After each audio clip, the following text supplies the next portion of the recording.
इस काल ब्रह्म के लोक में कोई जीव सुखी नहीं है। हाहाकार मची है। निर्धन कहता है धनवासी सुखी, धनवान कह राजा को सुख भारी, राजा कह इंद्र सुखी, इंद्र कहे सुखी है त्रिपुरारी।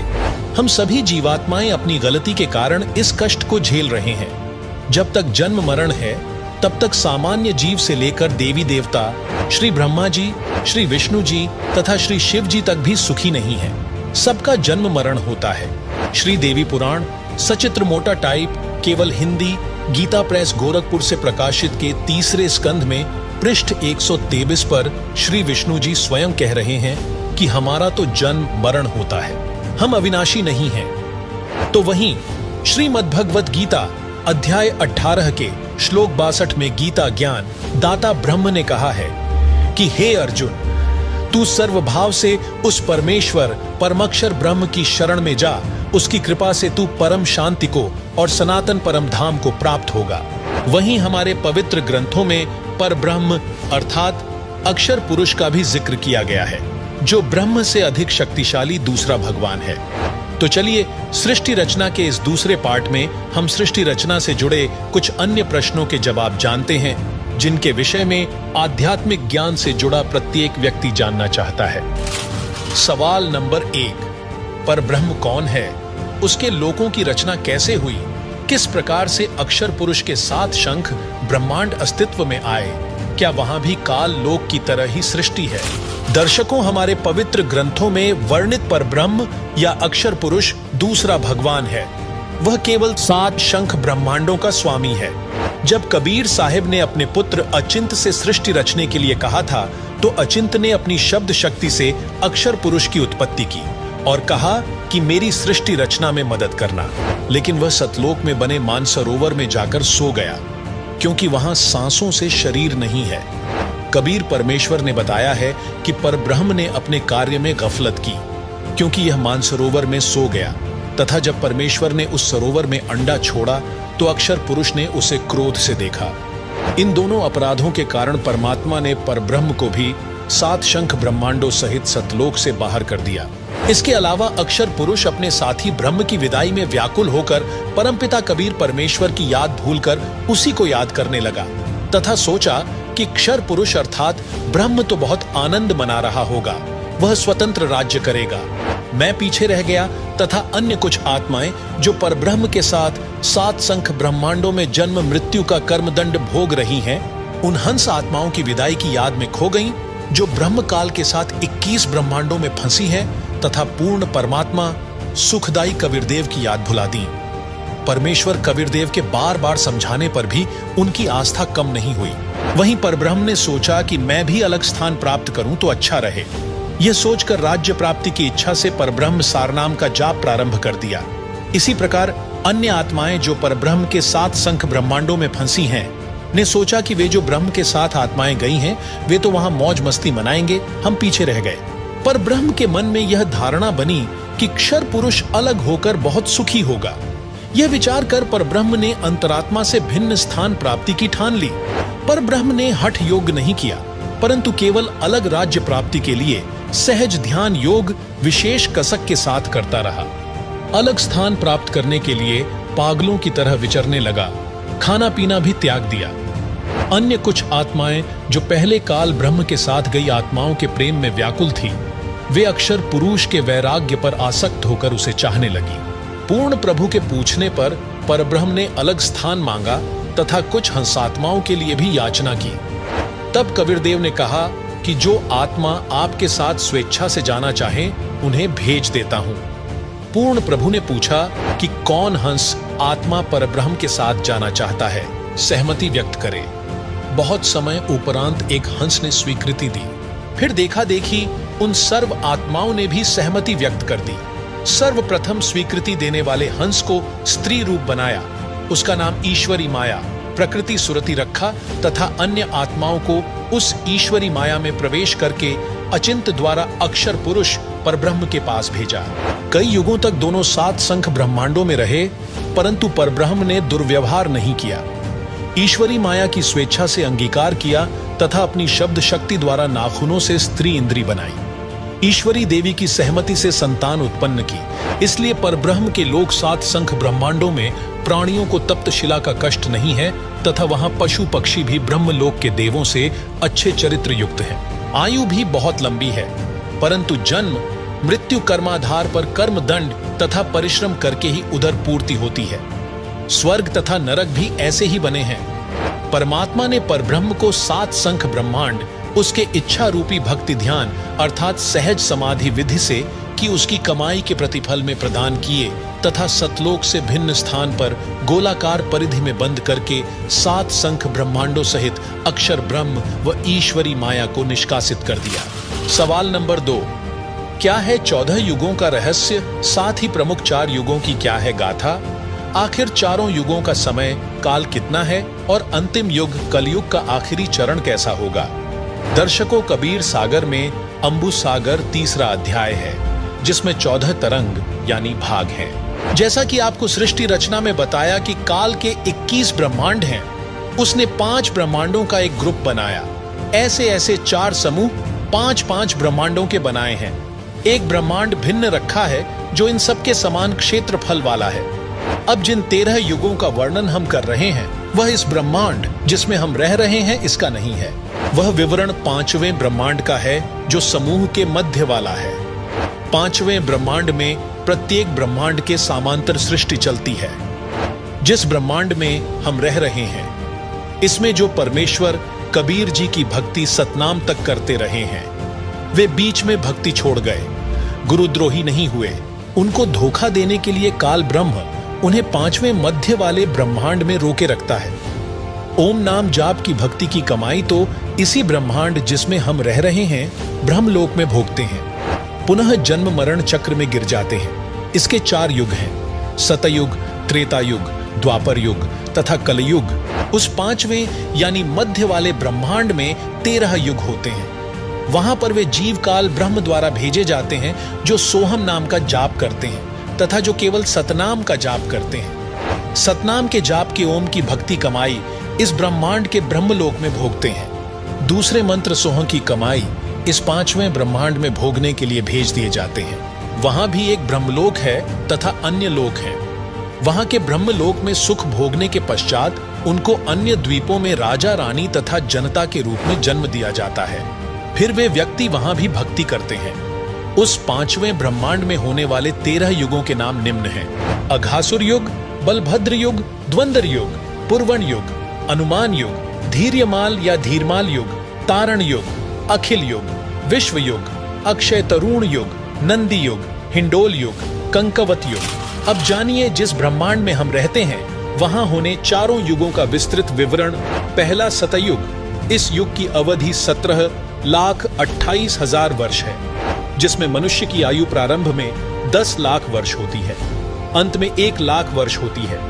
तो वहीं मनुष्य की ऊंचाई 21 हाथ यानी लगभग 100 से 150 फुट होती है।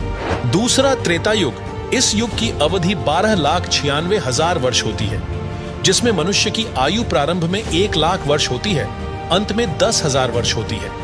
वहीं मनुष्य की ऊंचाई 14 हाथ यानी लगभग 70 से 90 फुट होती है। द्वापर युग। इस युग की अवधि 8,64,000 वर्ष होती है, जिसमें मनुष्य की आयु 10,000 प्रारंभ में होती है और अंत में 1,000 रह जाती है। वहीं मनुष्य की ऊंचाई 7 हाथ यानी 40 से 50 फुट होती है। कलयुग। इस अंतिम युग की अवधि 4,32,000 वर्ष होती है, जिसमें मनुष्य की आयु 1,000 वर्ष से प्रारंभ होती है, अंत में 20 वर्ष रह जाती है तथा ऊंचाई 3.5 हाथ यानी 10 फुट होती है, अंत में 3 फुट रह जाती है। अब सुनिए संत रामपाल जी महाराज के मुखारबिंद से सत्संग और जानिए कलयुग के अंत में क्या होगा। 10वां अवतार और आवेगा निकलंक नाम तय कलयुग के एंड में, कलयुग के अंत में। और उस समय ये कृतघ्नी प्राणी हो जाएंगे, सभी भक्ति से दूर होंगे, व्यभिचारी, मांसाहारी और जालिम जुल्म बेहया। कोई शर्म नहीं रहेगी, कोई लाज नहीं रहेगी। सरेआम दुष्कर्म करा करेंगे, बिल खोद करा करेंगे, कच्चा आहार करा करेंगे। एंड ऑफ द कलयुग में जमीन उपजाऊ नहीं रहेगी, 4.5 फुट तक जमीन का उपजाऊ अंश खत्म हो जाएगा। यानी 3 हाथ, लगभग 4.5 फुट तक उपजाऊ अंश जमीन का समाप्त हो जाएगा। कोई भी फलदार वृक्ष नहीं उगेंगे, ना कोई फसल होया करेगी और वर्षा नहीं होया करेगी। प्रदूषण इतना हो जाएगा कि वर्षा ऐसे होगी जैसे ओस गिरा करे, और सभी प्राणी कच्चा ही गोश्त मांस खाया करेंगे। उस समय लास्ट ऑफ द कलयुग, एंड ऑफ द कलयुग में, कलयुग के अंत में 20 वर्ष की आयु मनुष्य की रह जाएगी, मानव की। और उसमें से 5 खंड बताए हैं सूक्ष्म वेद में, यानी 15 वर्ष की आयु में जन्म भी हो लेगा, जवान भी हो लेगा और गर्भारी भी हो लेगा और मृत्यु को भी प्राप्त हो लेगा। 5 वर्ष की लड़की को संतान होनी प्रारंभ हो जाया करेगी और सभी प्राणी बहुत ठगने से हो जाएंगे। 1.5-2 फुट के आसपास इनका कद रह जाओगे। उस समय ये कृत घनी प्राणी इतने हो जाएंगे, बहुत घने। उस समय कुछ एक पुण्यात्मा रहेंगी जो तब भी भगवान से डरने वाली होंगी। वो होंगे ऐसे ही मांसाहारी भी होंगे, लेकिन जगह भगवान की अवश्य होगी। वो कौन होंगे? जो अब इस कलयुग में, अब ये भगवान का मार्ग हजारों वर्षों तक चलेगा। जो पुण्यात्मा इस मार्ग पर लगेंगी, भक्ति करेंगी और आजीवन मर्यादा में रहे, वो तो सतलोक चले जाएंगे। और जो जिनके पैर फिसल गए, नहीं पार हो पाए, वो फिर ऐसे इस कलयुग में मनुष्य के जन्म प्राप्त करते रहेंगे। इतने दयालु हैं ये परमात्मा। लेकिन मनुष्य जीवन में कौन सा ये प्राणी सुखी होगा? तो उस समय क्या होगा कि निकलंक नाम का एक अवतार आवेगा। वो कौन होगा? राजा हरिश्चंद्र की आत्मा होगी।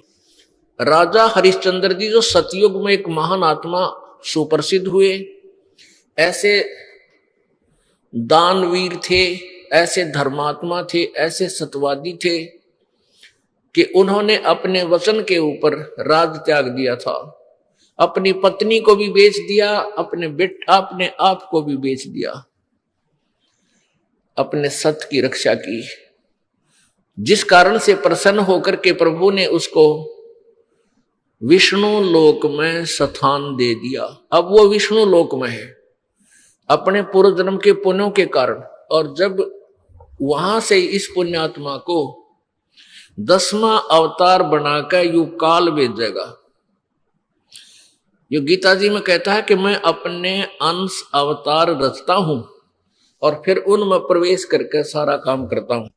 इसलिए गीता जी अध्याय नंबर 4 के श्लोक नंबर 5 और 9 में कहा कि अर्जुन, तेरे और मेरे बहुत जन्म हो चुके हैं, तू नहीं जानता, मैं जानता हूं। फिर कहता है 9वें श्लोक में कि मेरे जन्म और कर्म अलौकिक हैं। अब कर्म कैसे अलौकिक हैं? श्री कृष्ण में प्रवेश करके महाभारत करवा दी, युद्ध करवाया। ओह, परशुराम का जन्म दिया, परशुराम में प्रवेश करके अक्षत्रियों को मार डाला और पाप परशुराम का रख दिए सारे। ऐसे ही राजा हरिश्चंद्र जी को निकलंक नाम से संभल नगरी में विष्णु दत्त शर्मा के घर पे इसका जन्म होगा 10वें अवतार का। 10वां अवतार जो होगा संभल नगरी में,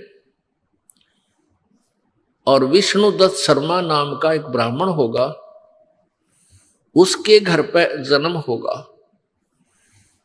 और वो विशेष अलग से ही वैरायटी का बालक होगा। उसका उन अन्य से तगड़ा शरीर होगा, क्योंकि वो स्पेशल भेज रखा होता है वो तो। और उसकी लंबी तलवार होगी।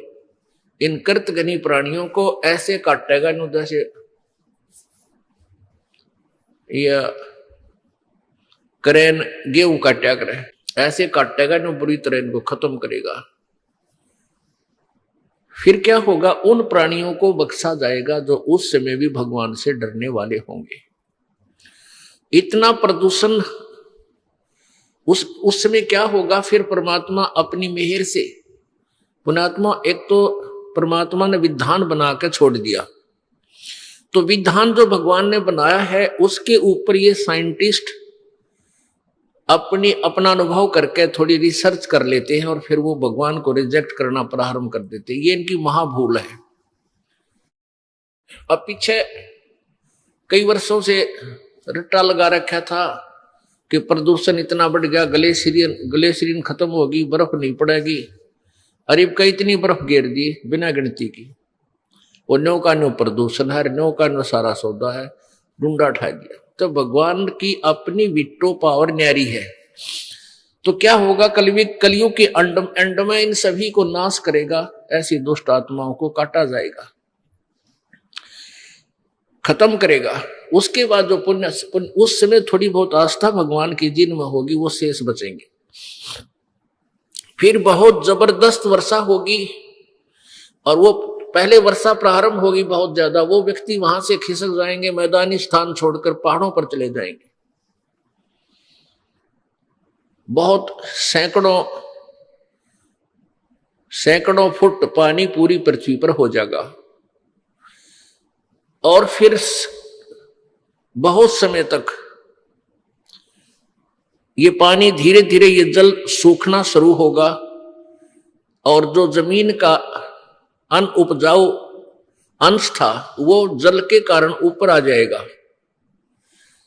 और फिर धीरे धीरे वो सूखेगा, सारा पानी जल सूख के फिर उसमें जंगल हो जाएगा, पूरी पृथ्वी पर वन हो जाएगा, पेड़ पौधे बहुत ज्यादा उग जाएंगे और फिर पर्यावरण का परिवर्तन फिर होगा। वन जो है ऑक्सीजन छोड़ते हैं पेड़ और कार्बन डाइऑक्साइड वायु से लेकर के पुनः पूरे वायुमंडल को शुद्ध कर देंगे। फिर उन शेष बचे हुए प्राणियों के घर पर जो बालक होंगे वो उल्टे होंगे। उल्टे कैसे? माता पिता तो 2.5 फुट के और बेटा बेटी हो जाएंगे 4-4, 5-5 फुट के, फिर धीरे धीरे बढ़ता शुरू होगा। तो सतयुग में सैकड़ों फुट हाइट के इंसान हो जाते हैं, सैकड़ों फुट, और लाखों वर्ष की आयु हो जाती, क्योंकि शुद्ध वायु, शुद्ध वातावरण, बीमारी होती नहीं उस समय सतयुग में, बहुत कम। सवाल नंबर 3, महाप्रलय क्या है? कितनी महाप्रलय होती है? क्या महाप्रलयों के अंतर्गत संपूर्ण सृष्टि व सर्व ब्रह्मांडों का भी विनाश होता है? दर्शकों, महाप्रलय का अर्थ है बड़ी विनाशकारी घटना। हिंदू धर्म ग्रंथों में महाप्रलय को सृष्टि के चक्र का अंत माना जाता है, जहां ब्रह्मांड का विनाश हो जाता है। महाप्रलय 3 प्रकार की होती है। एक तो काल ज्योति निरंजन करता है। महाकल्प के अंत में जिस समय ब्रह्मा जी की मृत्यु होती है, ब्रह्मा जी की रात्रि 1000 चतुर्युग की होती है तथा इतना ही दिन होता है। 30 दिन रात्रि का 1 महीना, 12 महीनों का 1 वर्ष, 100 वर्ष का एक ब्रह्मा जी का जीवन, यह एक महाकल्प कहलाता है। दूसरी महाप्रलय 7 ब्रह्मा जी की मृत्यु के बाद एक विष्णु जी की मृत्यु होती है। 7 विष्णु जी की मृत्यु के उपरांत एक शिव की मृत्यु होती है। इसे दिव्य महाकल्प कहते हैं। उसमें ब्रह्मा, विष्णु, शिव सहित इनके लोकों के प्राणी तथा स्वर्ग लोक, पाताल लोक, मृत्यु लोक आदि में अन्य रचना तथा उनके प्राणी नष्ट हो जाते हैं। उस समय केवल ब्रह्मलोक बचता है, जिसमें यह काल, ज्योति निरंजन तथा दुर्गा 3 रूपों महाब्रह्मा, महासावित्री, महाविष्णु, महालक्ष्मी और महाशिव अर्थात सदाशिव महादेवी पार्वती के रूप में 3 लोक बनाकर रहते हैं। इसी ब्रह्मलोक में एक महास्वर्ग बना है, उसमें चौथी मुक्ति प्राप्त प्राणी रहते हैं। तीसरी महाप्रलय एक ब्रह्मांड में 70,000 बार त्रिलोकीय शिव यानी काल के तमोगुण पुत्र की मृत्यु हो जाती है। तब एक ब्रह्मांड की प्रलय होती है तथा ब्रह्मलोक में 3 स्थानों पर रहने वाला काल महाशिव अपना महाशिव वाला शरीर भी त्याग देता है। इस प्रकार यह एक ब्रह्मांड की प्रलय अर्थात तीसरी महाप्रलय हुई तथा उस समय एक ब्रह्मलोकीय शिव काल की मृत्यु हुई तथा 70,000 त्रिलोकीय शिव काल के पुत्र की मृत्यु हुई, अर्थात एक ब्रह्मांड में बने ब्रह्मलोक सहित सर्वलोकों के प्राणी विनाश में आते हैं। इस समय को परब्रह्म अर्थात अक्षर पुरुष का एक युग कहते हैं। इस प्रकार गीता अध्याय 8 श्लोक 16 का भावार्थ समझना चाहिए। अब जानिए ब्रह्मा, विष्णु, शिव, ब्रह्म और परब्रह्म की आयु। ब्रह्मा, विष्णु, महेश ये तीनों नासवान है। एक ब्रह्मा की आयु कितनी है? जैसे एक चतुर्युग होता है, सतयुग, त्रेता, द्वापर, कलयुग, ये मिलकर चतुर्युगी होती है और इसकी कुल वर्ष संख्या 43,20,000 वर्ष है। ऐसी 1000 चतुर्युग 1008 है। वैसे इसमें 14 मनवंतर निकल जाते हैं, 14 इंद्र के शासन खत्म हो जाते हैं और 72 चतुर्युग तक एक इंद्र का शासन रहता है, शासन काल है। तो ऐसे वैसे तो 1008 बनते हैं, लेकिन लंब संप इनको 1000 चतुर्युग लेते हैं। इतना तो ब्रह्मा जी का दिन, इतनी ही रात्रि। ऐसे 30 दिन रात का एक महीना बनाया इनका देवताओं का, और 12 महीनों का एक वर्ष हो गया।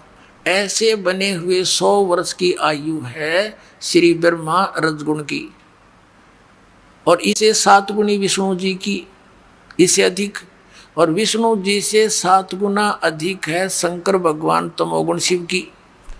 और जब 70,000 बार ये तमोगुण शंकर भगवान की मृत्यु हो लेगी, तब एक ब्रह्मांड का विनाश होगा और इस सरपुरुष का नाश होगा इस काल का। फिर एक ब्रह्मांड के सब प्राणी इसमें आग लग जाएगी। जैसे पृथ्वी के ऊपर सब जल हो जाएंगे जहाँ जहाँ भी पृथ्वियाँ हैं, और फिर एकदम 11 सूर्य और सौरमंडल से घूमते हुए यहाँ आ जाएंगे और इन सब को फूंक डालेंगे। तो ऐसे पृथ्वी तत्व को जल तत्व ग्रहण करेगा, खत्म करेगा, ग्रास लेगा। जल तत्व को अग्नि, अग्नि को वायु, वायु को आकाश। तो उस समय इस ब्रह्म की मृत्यु होगी सरपुरुष की, और ये एक युग होगा किसका? अक्षर पुरुष का। एक युग, ध्यान रखना, क्योंकि ये गणित की रीति से समझना होगा आपने। तो ये सभी प्राणी, और ये दुर्गा भी, ये काल भी, सरपुरुष, इनका पिता ब्रह्मा विष्णु महेश का, ये सब नष्ट हो जाएंगे परमात्मा के विधान अनुसार। ये एज इट इज प्राणी सब ऊपर को उठ जाएंगे एकदम। जीवात्मा मरती नहीं, लेकिन उसमें पीड़ा बहुत होती है जब अग्नि लगती है, इसमें सब बुरा हाल हो जाता है। फिर ये ऊपर उठ जाएंगे, ये 5 तत्व यही रह जाएंगे, घूमते रहेंगे सूक्ष्म रूप में। ये ऊपर दूसरे ब्रह्मांड में चले जाएंगे, वहां जाकर फिर दोनों का, दुर्गा और काल का युवा शरीर बन जाएगा। उसके बाद ये अपना फिर ग्रस्त कर्म से या वचनों से फिर धीरे धीरे अपनी सृष्टि वहां दूसरे ब्रह्मांड में प्रारंभ करते हैं। ऐसे चलता है। तो हमने लेना है समय। तो ये जो 70,000 बार त्रिलोक की शिव की मृत्यु हुई, ये एक बार इस काल की मृत्यु हुई। इसके जन्म और कर्म कैसे अलौकिक हैं। ये किस अपने आप को अजन्मा क्यों कहता है? यहाँ मर गया, वहाँ परमात्मा के विधान अनुसार इसकी फिर दोबारा युवा शरीर दोनों का हो जाता है, दुर्गा का और इस काल का। लेकिन जन्म मृत्यु है इसकी। उसके बाद ये एक युग हो गया अक्षर पुरुष का। अब ऐसे 1000 युग का दिन अक्षर पुरुष का, इतनी ही रात्रि, 30 दिन रात का फिर एक महीना हो गया, और 12 महीने का ऐसे उसका एक वर्ष बना। ऐसे जो इस गिनती से, इस रीति से जो उनके एक युग बना, 12 महीनों का एक वर्ष हुआ, और 100 वर्ष की आयु होगी अक्षर पुरुष की, उसका भी नाश होगा। फिर देख कितनी लंबी आयु है। 70,000 बार शिव मर लेगा, एक ब्रह्म की मृत्यु होगी, वो युग होगा इस काल का, और इस अक्षर पुरुष का एक युग होगा। और ऐसे 1000 युग का दिन, इतनी रात्रि, और फिर 30 दिन रात का महीना, 12 महीने का एक वर्ष, और 100 वर्ष की आयु अक्षर पुरुष की, और फिर भी मृत्यु होगी। इसलिए इसको अक्षर भी लिखकर नासवान कहा गया है। एती उम्र बुलंद मरेगा अंतरे, क्यों? क्योंकि सतगुरु लगे न कान, न भेंटे वो संतरे। ओए होए, इतनी लंबी उम्र भी होगी तो भी तेरी अंत में मृत्यु होगी। कारण क्या है कि तुझे वो तत्वदर्शी संत नहीं मिले, और मिले तो तुमने मानी नहीं। जैसे पहले परमात्मा के मिले किनको? आदरणीय धर्मदास साहिब जी को, आदरणीय मलुकदास साहिब जी को, आदरणीय नानक साहिब जी को, आदरणीय दादू साहिब जी को, आदरणीय गरीबदास साहिब जी गांव छुड़ानी जिला जज्जर हरियाणा वाले को, आदरणीय घीसा दास जी गांव खेकड़ा जिला मेरठ उत्तर प्रदेश वाले को। इन्होंने वही डंडोरे पीटे थे, पर मानना नहीं कोई। उनके जाने के बाद ग्रुप जरूर बन गए उनके पीछे, लेकिन उन्होंने क्या बोला था अपनी वाणी में, उसके निकट भी नहीं कोई समाज ये सत्कर मान। अब क्या हुआ, अब क्या बताया कि एती उम्र बुलंद मरेगा अंतरे, सतगुरु लगे न कान न भेंटे वो संतरे। अगर आप ये वीडियो YouTube पर देख रहे हैं तो हमारे चैनल को सब्सक्राइब करें और बेल आइकन को दबाना ना भूलें। अगर आप Facebook पर ये वीडियो देख रहे हैं तो हमारे पेज को लाइक करें।